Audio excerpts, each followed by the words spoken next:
Olá pessoal. Eu vou estar trazendo aqui a minha análise sobre o filme De Olhos Bem Fechados, do inglês Eyes Wide Shut, que é um primeiro passo para o trabalho final da cadeira de Filosofia do Cinema. Bom, meu trabalho se chama De Olhos Bem Fechados, Desejo, Objetificação e Sexualidade. Bom, algumas considerações preliminares antes de a gente começar a análise filosófica propriamente dita. É importante salientar que esse filme, De Olhos Bem Fechados, sendo produzido em 1999 e dirigido por Stanley Kubrick, é inspirado no romance de 1926, Traumnovelle, do Arthur Schnitzler. E tem algumas modificações, mas eu não vou comentar muito sobre esse aspecto da relação do filme com o romance escrito por Arthur, pelo fato de que eu vou me concentrar mais na análise das cenas do filme propriamente. Bem, ainda nessas considerações preliminares, eu vou utilizar como uma forma de tentar clarificar as coisas que estão sendo feitas no filme conceitualmente esse texto da Martha Nussbaum, Objetificação. Além disso, o texto do Stanley Cavell contido no livro Disowning Knowledge, capítulo 3, sobre a peça do Otelo. E esse vídeo do YouTube do canal Icecrack também vou utilizar porque ele tem algumas indicações ali que eu vou acabar utilizando também aqui na minha análise. Bom, antes de a gente começar a analisar o filme propriamente dito, eu acho interessante fazer alguns esclarecimentos iniciais sobre o que é a objetificação, esse conceito. Em um sentido mais amplo, a gente poderia dizer que objetificar é simplesmente tratar algo como um objeto. E nesse sentido, é muito trivial. A gente trata, por exemplo, ali a régua, a gente trata como um objeto, então a gente manuseia ela, a gente pode quebrar a régua sem maiores problemas, a gente pode trocar essa régua por alguma outra régua, se ela esteja velha. E, no sentido mais relevante do que é objetificar, é tratar um ser humano como um objeto. Então, eu trouxe ali a pintura da aula de anatomia do Rembrandt, mas é que eles estão dissecando esse corpo, embora ele já esteja morto, é só para ilustrar essa ideia de tratar o ser humano como algo que não seja uma pessoa, mas sim um objeto de conhecimento, um objeto nesse sentido que a gente vai ainda ver. Bem, essa introdução inicial a Martha Nussbaum faz nesse texto dela, e depois disso ela dá 7 características ou 7 modos possíveis em que se pode objetificar uma pessoa ou coisas também. Então, o primeiro modo seria a instrumentalidade. Seria basicamente eu tratar alguma coisa meramente como um meio para eu chegar a algum objetivo meu. Então, eu posso, por exemplo, tratar a xícara instrumentalmente para minha necessidade de tomar água. Segunda questão, eu posso tratar uma coisa como objeto negando a autonomia dela. Então, por exemplo, uma xícara de chá, eu não suponho que ela tenha autonomia para fazer o que ela quer, coisa assim. Ou uma criança, eu não irei achar que a criança tem autonomia para dirigir um carro ou fazer outras coisas do tipo.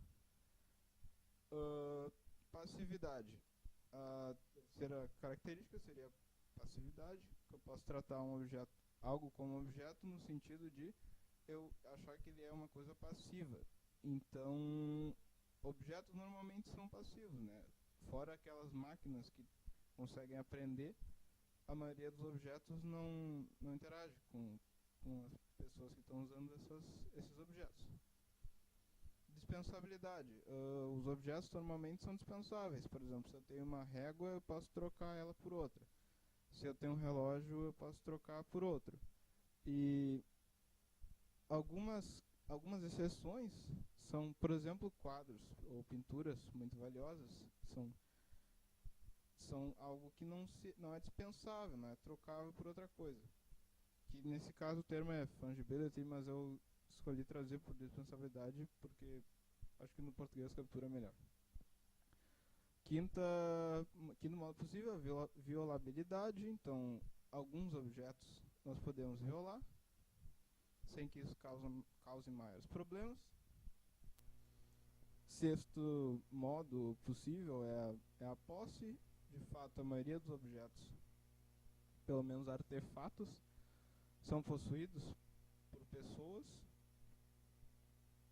E sétima característica é a negação da subjetividade, que esses objetos eles não possuem pensamentos e desejos e reflexões próprias. Então, trivialmente, uma xícara não pensa sobre o seu ser da xícara, nem sobre o chá que está caindo sobre ela. Então, a conclusão da Nussbaum é que essa relação de objetificação ela pode manifestar uma ou mais características dessas listadas de 1 a 7.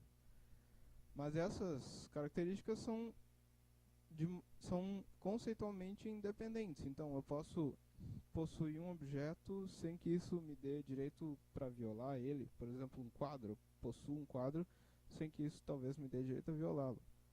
Eu posso negar a subjetividade sem necessariamente o objeto ser passivo. Então, essa conexão entre os modos de objetificação, eles dependem do que tipo de objeto eu estou considerando. Bom, então, trazendo esse insight que ela chama atenção, que seria um insight kantiano, é que, no caso das relações humanas, o problema ocorre principalmente quando as pessoas tratam as outras instrumentalmente, e não como jargão kantiano, em fins em si mesmos. Então, se eu, por exemplo, quiser avançar na carreira de algum emprego que eu possa ter, e para isso eu usar as pessoas, eu fingir que sou amigo delas, isso eu estaria tratando elas como instrumentos. E então isso seria moralmente problemático. E a Nussbaum dizendo o que é problemático não é essa instrumentalização em si mesma, mas é eu tornar essa instrumentalização das pessoas o meio principal de interagir com elas. Então, se o único aspecto que eu considero quando estou falando com uma pessoa é o que eu vou conseguir dela com isso seria algo problemático. E, bom, a conclusão, então, dela, que ela tira, é que a objetificação, o valor que eu dou se é bom ou ruim, eu objetificar alguma coisa, deve ser analisado contextualmente. Porque se eu, por exemplo, sei lá, se eu usar alguém para me escorar, por exemplo, talvez isso não seja moralmente reprovável se eu, em outros momentos, eu considero essa pessoa como um fim em si mesmo. Então, o problema aqui é considerar meramente como instrumento. Então, vamos à análise do filme, propriamente dito. Já no início do filme, existe uma indicação do que vai ser o tema, que é essa cena em que a Nicole Kidman, que é a personagem Alice, ela tá tirando a roupa dela para se trocar, e a câmera ela captura somente as costas da personagem, que seria o corpo. O interessante aqui é que o único aspecto que é capturado dela é o corpo nu, sendo que a face dela não aparece. E aí eu acho interessante já colocar essa passagem da Nussbaum em conjunto aqui, para entender que essa primeira cena já liga os pontos do desejo e da objetificação, e da sexualidade, que, pelo que a gente vai analisar depois, a ideia que eu estou querendo trazer é que, citando a Nussbaum, central a análise kantiana da sexualidade do casamento é a ideia que o desejo sexual é uma força muito poderosa que conduz ao tratamento objetificante das pessoas. Então, esse filme ele estará tratando de uma possível ameaça quando se fala em termos de desejo sexual, que é a ameaça da objetificação e como nós podemos nos conduzir nessa trilha um pouco perigosa do desejo sexual. Bom, aqui é só para mostrar que é o prólogo, porque existe uma transição entre essa cena mais em cima, uma tela preta, e a cena da cidade, em contraste com outras cenas que a transição não é uma tela preta, mas sim de solução de uma cena para outra. Bom, logo depois dessa cena inicial, existe um pequeno diálogo entre Bill e Alice, que é muito importante para entender o resto do filme. Que seria, eles estariam preparando os termos da reflexão em termos das posições deles mesmo em relação um ao outro. Então, a primeira pergunta que Bill faz, que é a primeira fala dele, é: querida, você viu minha carteira? Em comparação a Alice, a primeira pergunta, não é a primeira fala, mas a primeira pergunta que ela faz é: como eu estou, ou como eu pareço? Então, o que eu estou querendo sugerir aqui é que, em um primeiro nível, essa relação sugerida entre Bill e Alice é de um consumidor e um produto, que Bill estaria na posição de consumidor, porque ele remete a carteira, que ele é alguém que tem a função de comprar, e a Alice é um produto no sentido que ela está, o seu corpo é aquilo que importa em alguma certa medida, enquanto algo a ser contemplado ou desejado. Mas em um segundo nível, o que eu vou querer destacar mais é que consumidor e produto são só um modo, uma manifestação mais a nível sociológico daquela relação mais enraizada entre sujeito e objeto, em que o Bill seria o sujeito e Alice o objeto. Então, só contrastando de novo com a passagem da Nussbaum, ela diz: então, objetificação para McKinnon e Dworkin é assimétrica.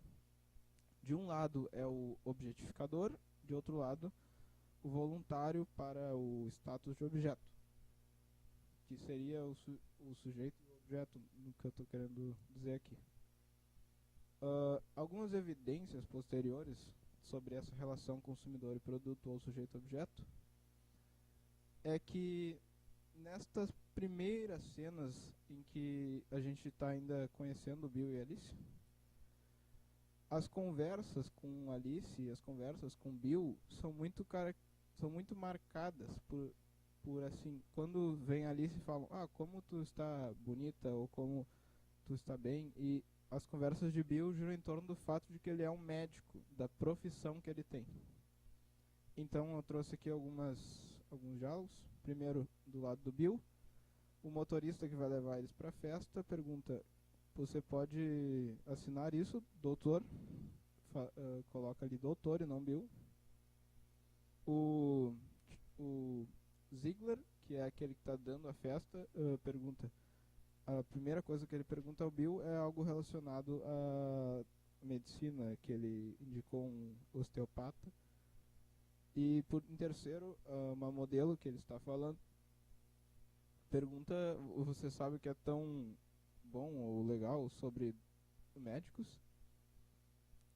Em contraste, o que as conversas com a Alice, primeiro a babá, que vai cuidar da filha da Alice e do Bill, fala: você parece tão bonita ou amável, senhora Hereford. E o Ziegler, a primeira coisa que ele fala para Alice é o quão bela ela tá. E também húngaro, ele fica meio perplexo pela essa beleza da Alice e conversa com ela, me parece que é principalmente pelo fato que ela está muito bela. Bem, então, tendo visto essa relação, tendo colocado em primeiro plano essa relação entre sujeito e objeto, a próxima cena é a primeira crítica maior ao que estaria acontecendo quando se faz essa relação entre sujeito e objeto, que seria o que eu estou querendo dizer, a ameaça de dispensabilidade, ou que no nexo da Martha Nussbaum é o fungibility, que essa primeira crítica à relação entre sujeito e objeto seria capturado por dispensabilidade. Então, enquanto um objeto e não uma pessoa, a mulher se torna dispensável, algo a ser utilizado apenas para a satisfação de algum desejo. Então, o Ziegler usa a mulher com quem aparece na cena do banheiro apenas para sua satisfação sexual, e quando ele não quer mais, ele não precisa mais dela. E ela se torna apenas um inconveniente para ele. Então, é essa cena que eu estou querendo dizer, que Ziegler pede ajuda de Bill com uma mulher com quem ele acabou de ter relações sexuais. Aqui é a cena que eu estava me referindo. Primeiro, o Ziegler ele olha meio perturbado para a mulher, que ela teve algum problema por usar algum tipo de drogas, e então ele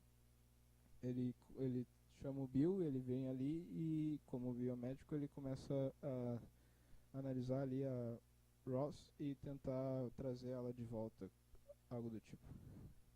Bom, nessa cena, interessante é que é possível traçar 5 das 7 características de objetificação que a Martha Nussbaum traz no texto da objetificação.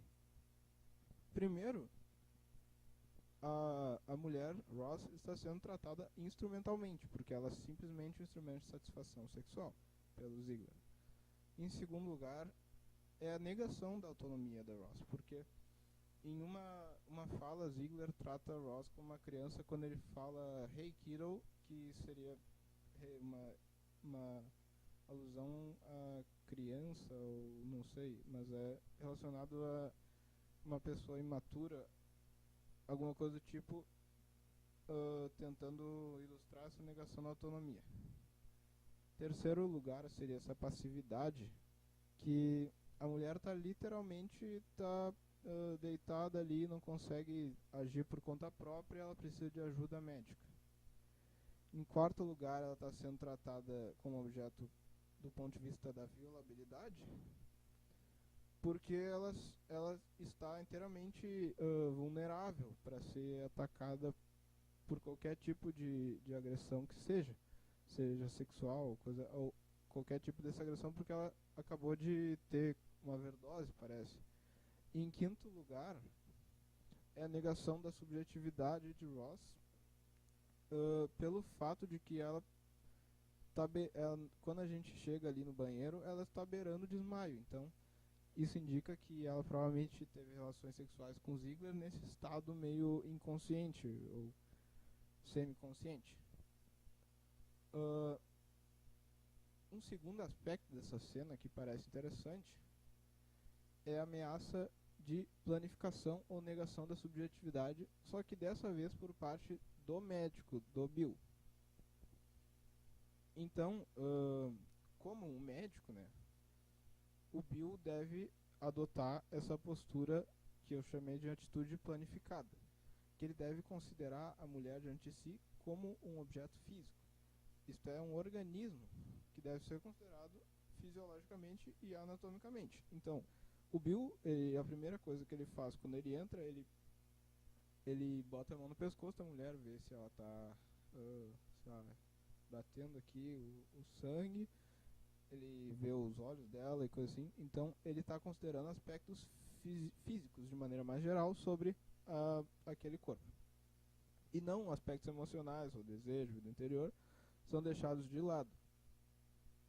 Então, nessa atitude, que do ponto de vista médico é uma atitude, é a atitude a ser feita, né? Por outro lado, existe uma ameaça de, se eu expandir essa atitude como um todo, eu tentar planificar a mulher.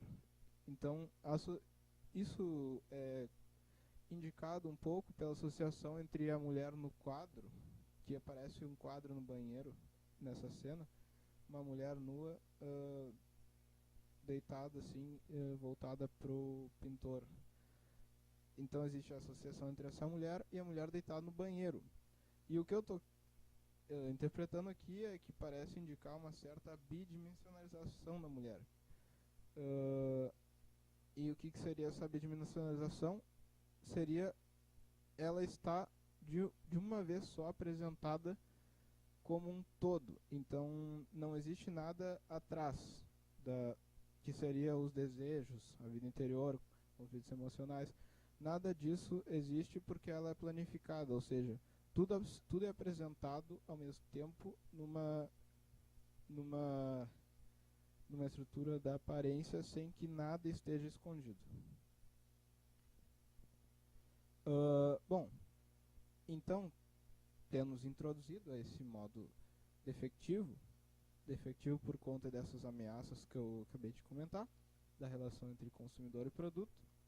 A gente pode resumir essa estrutura do seguinte modo: toda relação objetificante possui dois termos, um é o sujeito ou objetificador, e o outro é o objeto que é objetificado.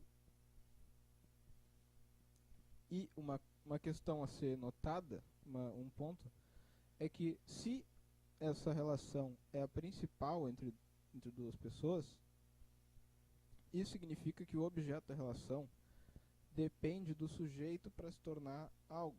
Porque se ele é principalmente um objeto numa relação, ele precisa ser reconhecido pelo sujeito.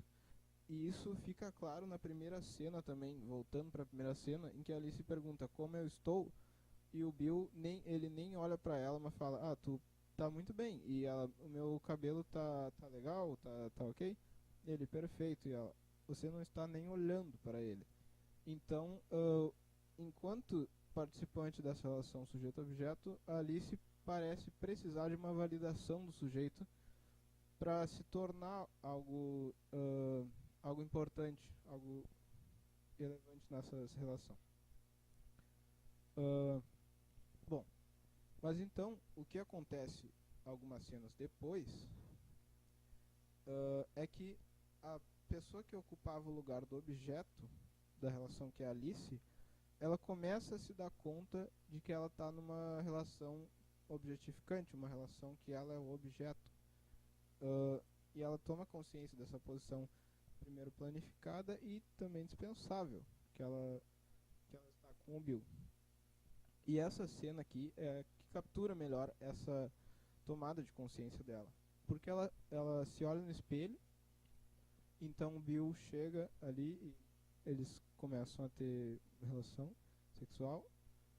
Só que, depois de ela tirar o óculos, ela olha para si mesma e depois começa a olhar ali na cena, uma cena antes da tela preta, ela começa meio que um olhar fixo para algo, como se ela estivesse pensando em algo assim, e eu pelo menos interpreto que ela está se dando conta que ela está sendo objetificada nessa relação. E aí, o que ocorre depois dessa cena, eu entendo que é a primeira tentativa de superação dessa relação sujeito-objeto. Então, ao se perceber como objeto, ou ao se dar conta da função dela nessa relação, a Alice ela tenta falar com o Bill para ver se ele também entende isso e eles tentam mudar de alguma forma. Então é nessa cena em que a Alice pega uma maconha escondida e começa a fumar com o Bill.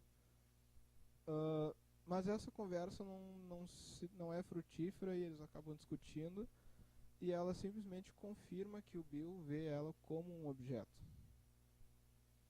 Então essa é a cena que eles estão fumando maconha e eles começam a discutir sobre isso. E é interessante que eles começam a cena um do lado do outro e ela vai cada vez mais se distanciando, e na última cena ela tá realmente acusando o Bill de, dessa relação objetificante. Então algumas passagens aqui. Eles comentando sobre a festa do Ziegler, o Bill pergunta o que o húngaro queria e ela, sexo no, no andar de cima, ali e naquela hora. E aí o Bill fala, bem, eu acho que isso é entendível. E ela, entendível? E o Bill, bem, você é uma mulher bonita, uma mulher bela. Então, aí que ela começa a meio que destrinchar a posição do Bill como uma posição objetificante. Porque esse fato de que ela é bonita seria suficiente para as pessoas quererem se atrair por ela. Então parece que o que atrai as pessoas nela é só o corpo dela. Então a personalidade ou alguma outra característica dos sentimentos dela não é levada em conta. Isso seria um tipo de objetificação. E o Bill concorda com isso, mas ele fala que não, ele não faz isso. Então ela pergunta por que o Bill não iria trair ela com outra pessoa que ele achasse bonita. E então ele fala que seria pelo fato de que ele é casado com Alice e que ela é sua esposa. Então isso seria outra forma de tentar objetificar. Vou tentar resumir aqui. Primeira a coisa a se notar é que essa conversa revela a dispensabilidade de Alice, pelo menos do ponto de vista da sociedade, da atitude dos homens em geral. Porque o Bill afirma que a maioria dos homens ele se atrai meramente sexualmente pelas mulheres. Então seria só o que conta, assim, não importa a subjetividade, não importa sentimentos, sabe disso. E além disso, Alice ela chegaria à conclusão nessa conversa que o Bill vê ela como uma coisa planificada, ou em outras palavras, o Bill nega a subjetividade da Alice. Além disso, que o marido vê ela como uma posse.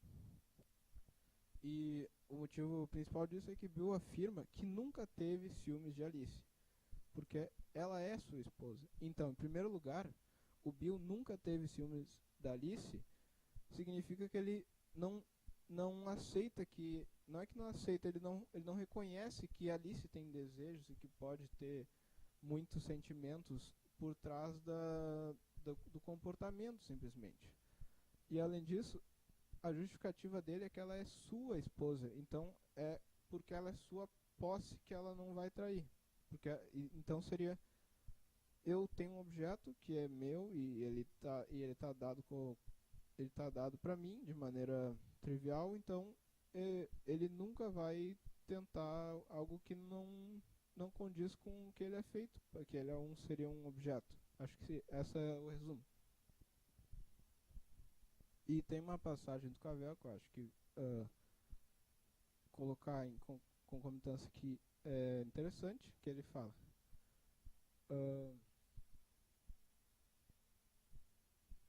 Que a ideia, eu não vou ler toda aqui, a ideia geral dessa passagem aqui é que, no caso Otelo, quando ele se casa com Desdémona, ele é como se Desdémona entrasse para a vida dele como mais uma coisa da vida dele.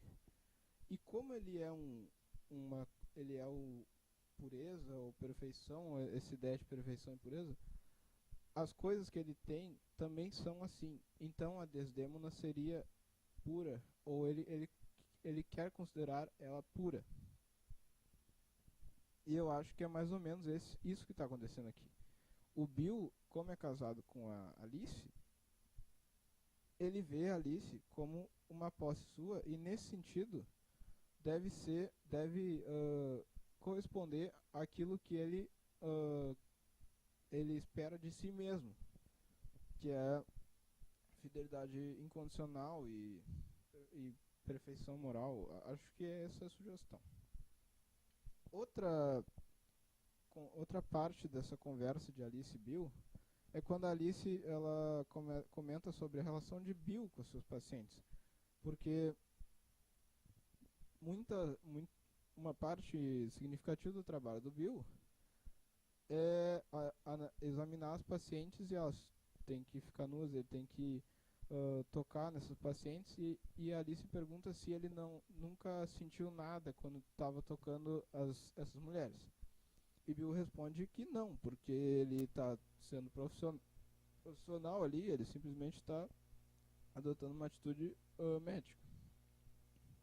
Só que o que a gente descobre com a fala do Bill é que esse comportamento que ele tem de não considerar que a mulher esteja sentindo nada e ele também não sente nada, seria um movimento de negação da subjetividade. Nesse sentido, seria um modo de objetificação. E o que está sendo sugerido é que esse comportamento dele médico, ele se estende para o resto da vida dele, de forma que todas as relações que ele tem, não todas, mas as relações que ele tem, em geral, são objetificadas. E a alternativa para isso seria reconhecer que ele não tem certeza se, por exemplo, a mulher que está examinando tem algum desejo de ter relações com ele ou não. E essa outra parte do dilema seria a saída de reconhecer a mulher como um sujeito e não meramente como objeto. Porque reconhecendo a mulher como um sujeito, se reconhece que ela tem desejos, ela tem uma vida do pensamento em que não está inteiramente acessível para o Bill. Então, depois dessa grande discussão, é que Alice conta o desejo por um outro homem que ela teve durante uma viagem. E o que eu quero marcar aqui, e também em relação ao sonho da Alice, é que o que a Alice está revelando aqui que é importante é a sua opacidade. Ou seja, ela tem desejos que ela não precisa expressar necessariamente para Bill. Isso significa que ela não é uma coisa planificada. Então ela deve ser considerada como mais que um objeto, porque um objeto, pelo menos nesse modo, ele não tem uma vida subjetiva própria. E aqui eu coloco novamente o Cavell. Essa passagem, nada poderia ser mais certo a Otelo que Desdemona existe. É de carne e osso, é separada dele outra. Essa é precisamente a possibilidade que tortura ele. Então, o que eu quero salientar é separado dele, outro.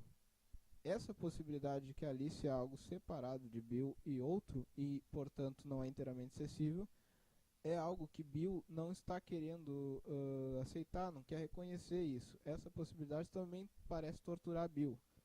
E é por isso que ele se distancia da Alice e ele vai perambular para Nova York, procurar outras mulheres. E eu estou entendendo aqui que esse distanciamento é uma forma de descobrir a mulher como um sujeito. Só que ele não consegue descobrir isso com a conversa com a Alice. E isso se dá justamente pelo fato que Alice e Bill estão numa relação objetificante.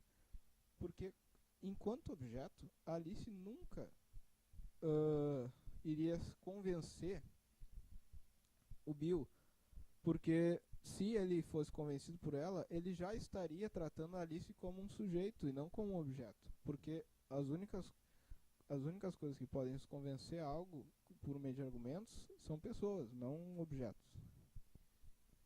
Então, o que eu quero sugerir é que esse encontro com outras mulheres são uma forma de superar essa relação objetificante, levando ao limite essa tensão entre Bill não aceitar o desejo das mulheres e as mulheres estarem manifestando esses desejos.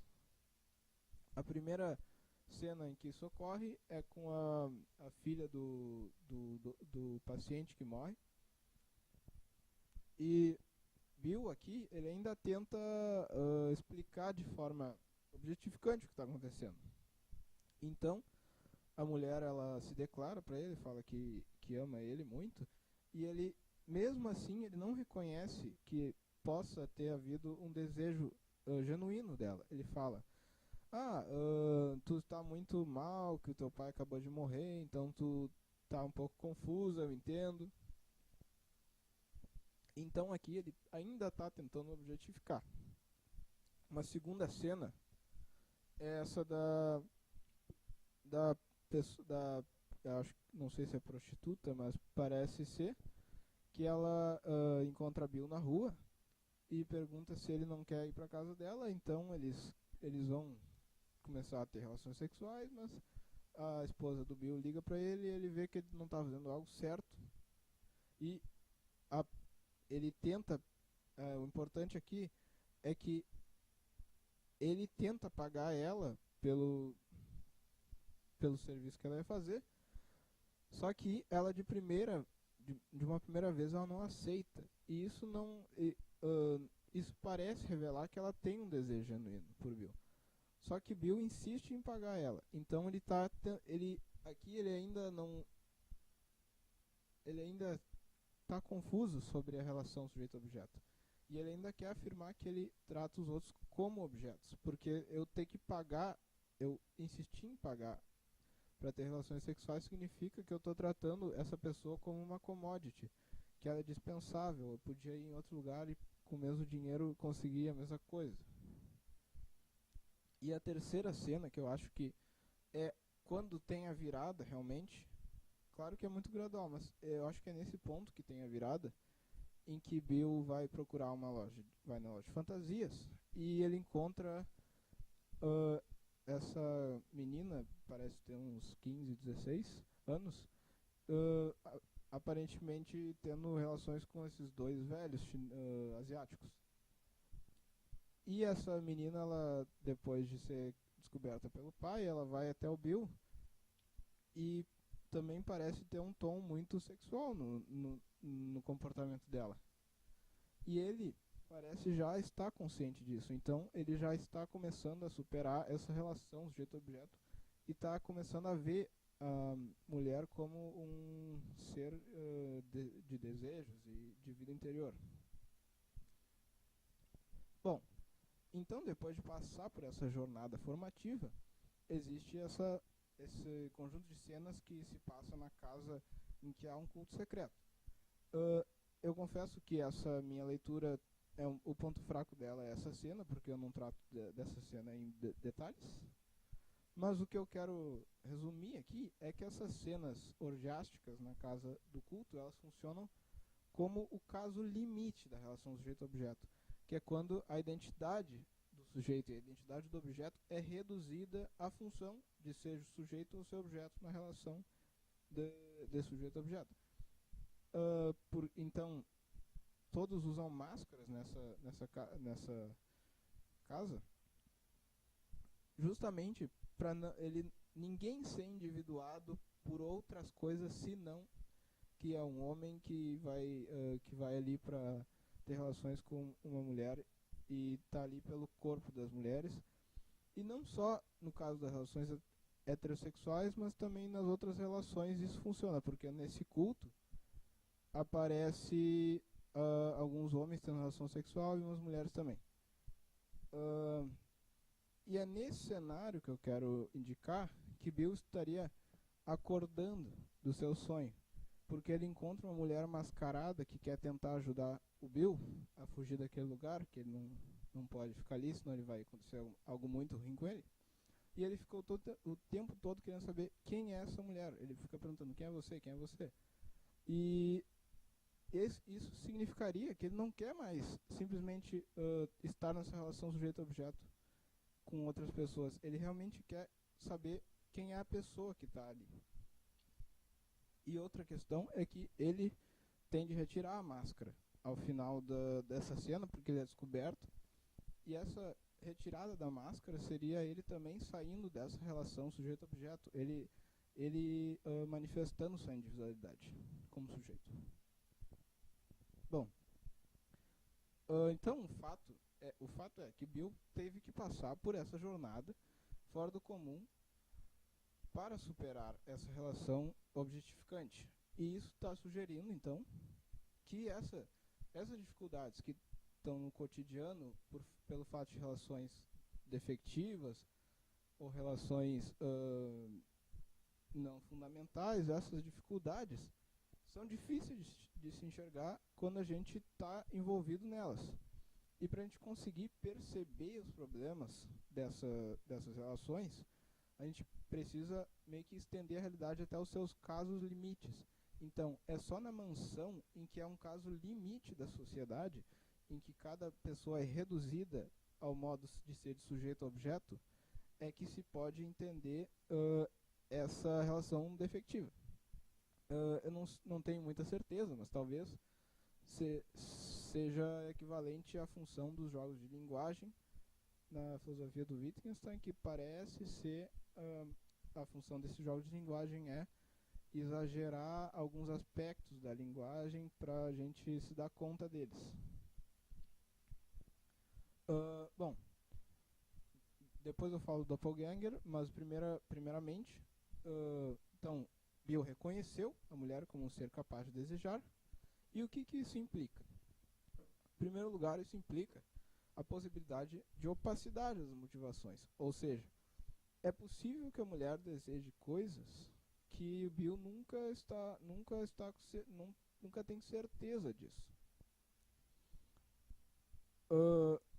E, portanto, a mulher não é um objeto meramente, porque um objeto não possuiria vida interior, entre aspas, porque eu não estou me comprometendo com uma dicotomia interior-exterior. E a terceira coisa é que, enquanto sujeito, a mulher, assim como qualquer ser humano, é um ser complexo e possivelmente paradoxal. Então, enquanto sujeito, ela tem vários pensamentos e vários desejos possivelmente contraditórios.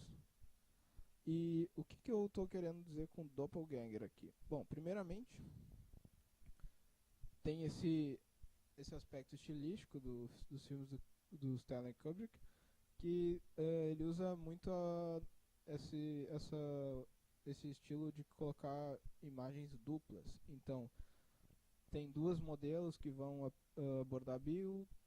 Ali na cena da filha do cara que morreu, o marido da filha é bem parecido com Bill. Ali na cena da menina tem dois asiáticos que são duplos, e na entrada da mansão tem duas pessoas. Isso também aparece em outros filmes como do Kubrick, como o Iluminado, que tem essas duas meninas. E o que eu quero sugerir é que o significado dessa duplicidade está mais evidente no Full Metal Jacket, que é a duplicidade. De um lado, o Joker ele usa um capacete escrito "Nascido para Matar", e de outro lado ele usa o símbolo da paz no colete ali. E quando ele é perguntado pelo coronel, que é o chefe dele ali, por que ele está usando esses símbolos, ele diz que é para... eu vou tentar ler aqui. Eu acho, ali na terceira última linha, depois de o coronel perguntar por que ele está usando o símbolo da paz e um capacete dizendo "Nascido para Matar", o Joker diz: "Eu acho que eu estava tentando sugerir algo sobre a dualidade do homem, senhor." E o coronel: "O quê?"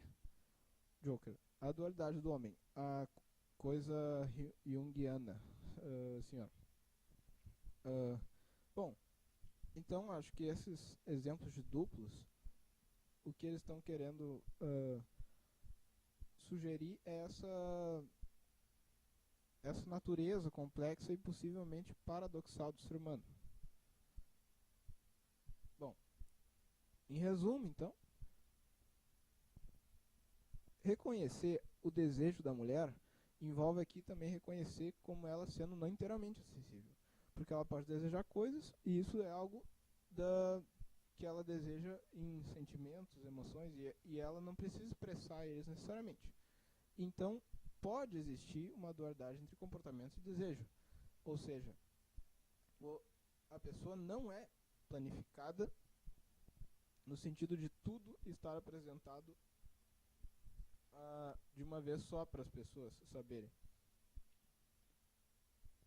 E tendo reconhecido, então, que não é mais possível continuar a relação sujeito-objeto, agora resta saber como repensar essa relação entre Bill e Alice, que é a última cena do filme, em que Bill e Alice estão com a filha na loja de brinquedos, e Bill pergunta: então, Alice, o que tu acha que a gente devia fazer? E Alice: o que eu acho que a gente devia fazer? Eu não sei, talvez a gente devia ser gratos.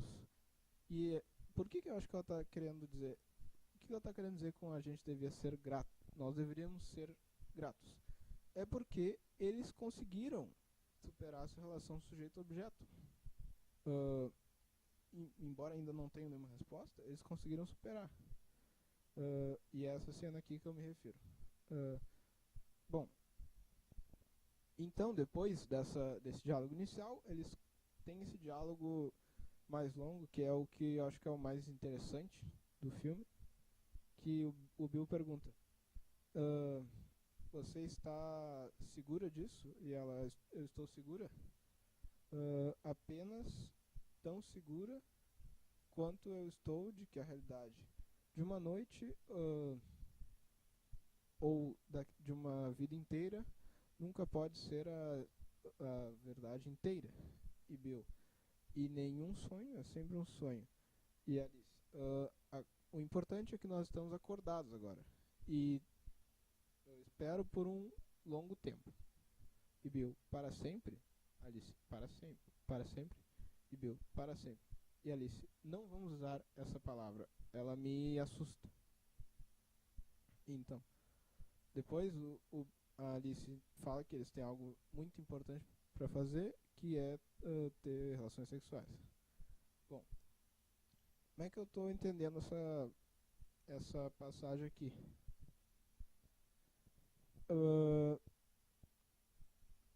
O que eles reconhecem aqui, em primeiro lugar, é que existe sempre essa impossibilidade de total acessibilidade à mulher, e isso representa um desafio para ambos, que isso significa reconhecer a finitude deles. Porque se eu não tenho acesso inteiramente a outra coisa, é porque eu sou um ser finito. E isso seria ilustrado pela fala que a Alice fala que ela não quer falar em para sempre. Ela se assusta com essa palavra. Então, por um lado, isso significa que a relação de Bill e Alice será sujeito na maior parte dos casos, porque agora a Alice não é mais reconhecida simplesmente como objeto. Mas, em alguns momentos, o que significa esse acordar do desejo da Alice? Que ela fala para o Bill: vamos ter relações sexuais, vamos transar. Isso significa que Alice também irá desejar Bill, e nesse sentido ela também irá estar sob a ameaça de objetificar Bill. No entanto, isso é o que Martha Nussbaum comenta no seu artigo, é que esse tipo de objetificação seria uma objetificação benigna, em que ambas pessoas enfrentam essa dissolução do eu próprio delas, que seria quando ambos tratam o outro como objeto, e nesse sentido existe uma ausência do sujeito em ambos os casos, que seria essa experiência de dissolução do ego. Só que, por que agora funciona e antes não funcionava? Porque agora a objetificação é simétrica e mútua. Tanto Alice quanto Bill expressam o desejo. Antes era só Bill, Alice estava numa posição de objeto sozinha. Então, nesse contexto, objetificar o outro durante o ato sexual é uma coisa benigna, pelo fato de que, dentro do contexto da relação como um todo, não é uma relação sujeito-objeto. Bom, o que é o desafio cético aqui dentro dessa passagem? Eu coloco aqui junto com a passagem do Cavell, que eu acho que tem muito a ver, que é o Cavell que comenta. Então, eles estão lá nos lençóis da morte, não sei o que quebrado. Uma estátua, uma pedra, é algo cuja existência é fundamentalmente aberta à prova ocular. Então, o que eu estava dizendo antes sobre o objeto? O objeto é planificado. Ele está aqui como um todo e eu posso conhecer tudo sobre ele. Já um ser humano não é. E essa seria a verdade do ceticismo. Um ser humano não está inteiramente aberto à certeza. Eu não posso ter certeza sobre outro ser humano no que diz respeito aos sentimentos dele ou à lealdade dele, coisas do tipo. Então, o que ele está sugerindo aqui é que, uma vez superada a relação sujeito-objeto, é que agora o que esse homem, que seria o Otelo, mas que eu quero colocar no Bill também, o que faltava esse homem não era certeza. Ele sabia tudo, mas ele não poderia lidar com o que ele sabia, ser comandado por isso. Ele encontrou muito para a sua mente, não muito pouco. As suas diferenças de um ao outro, tudo aquilo que um é tudo que o outro não é, formam um emblema da separação humana, que pode ser aceito e tomado ou não. Então, o que esse desafio cético seria aceitar esse emblema da separação humana que não é inteiramente acessível. E é isso que parece estar ocorrendo também no caso do Bill e da Alice, que eles abdicam dessa relação sujeito-objeto para uma relação sujeito-sujeito, mas eles têm que reconhecer essa finitude. Eles têm que reconhecer esse fato a partir da leitura cética das relações humanas. E aqui é uma questão de aceitar ou não, de reconhecer ou não, tomar responsabilidade sobre essa verdade. Apenas um adendo aqui. O que eu acho que ele estaria indicando com o título de Olhos Bem Fechados? Eu diria que o título possui esse sentido primordial de destacar esse tipo de relação defectiva entre sujeito e objeto. Então, enquanto um mero objeto, a Alice ela não possui olhos, ela não tem de fato olhos para enxergar, porque ela é um objeto. E é interessante notar que a Alice, a primeira vez que ela usa óculos fora de casa, é na última cena em que eles parecem ter superado essa relação. Então, antes ela não estava enxergando de fato o que estava acontecendo. E o Bill, enquanto uma pessoa que trata os outros de maneira objetificante, ele também está vendado porque não consegue enxergar a pessoa que tem diante de si. Ele não consegue enxergar os desejos, ele não consegue enxergar a subjetividade de uma pessoa. E na cena final, o Bill, em contraste, ele pergunta, por exemplo, a Alice o que ela pensa, o que ela está pensando que eles deveriam fazer. Então ele está levando em consideração os pensamentos, os sentimentos da Alice também agora, como um sujeito, não meramente um objeto. Bom, então como eu defendi, esse filme ele está lidando com a relação entre o Bill e a Alice e como superar um tipo de relação defectiva. Mas eu acho que a relação de Bill e Alice funciona mais como um paradigma da relação sexual em geral. Porque o filme ele apresenta principalmente relações heterossexuais. Mas também existe alguma indicação de outras formas de relação. O caso mais relevante é esse do atendente do hotel, que realmente parece atraído por Bill. E Bill não parece entender nada disso, porque ele parece adotar uma atitude planificadora pro recepcionista, como alguém que é meramente, eu estou usando meramente como instrumento para eu conseguir uma informação, então não vou considerar a vida interior dele. Bom, como eu tinha comentado antes, tem várias coisas do filme que eu deixei de lado. Entre elas, a relação à trilha sonora, o Nick Nightingale tem um tema que ele toca e aparece ao longo do filme. A própria figura desse pianista, que era doutor. Tem uma cena do quando Bill visita a parente prostituta, que é introduzindo a sociologia, aparece ali, não sei, talvez isso signifique algo. Quarto lugar, eu não falei muito da mansão e da figura da mulher mascarada que o Bill vai atrás e parece morrer de overdose. Também tem a relação entre os atores desses personagens, né? Porque o Tom Cruise e a Nicole Kidman, que representam Alice e Bill, eram casados. E também tem a relação do Tom Cruise com a Scientologia, que é meio que um culto secreto também, parece encaixar com a representação do Bill como alguém que está indo atrás dessa experiência mística, alguma coisa assim.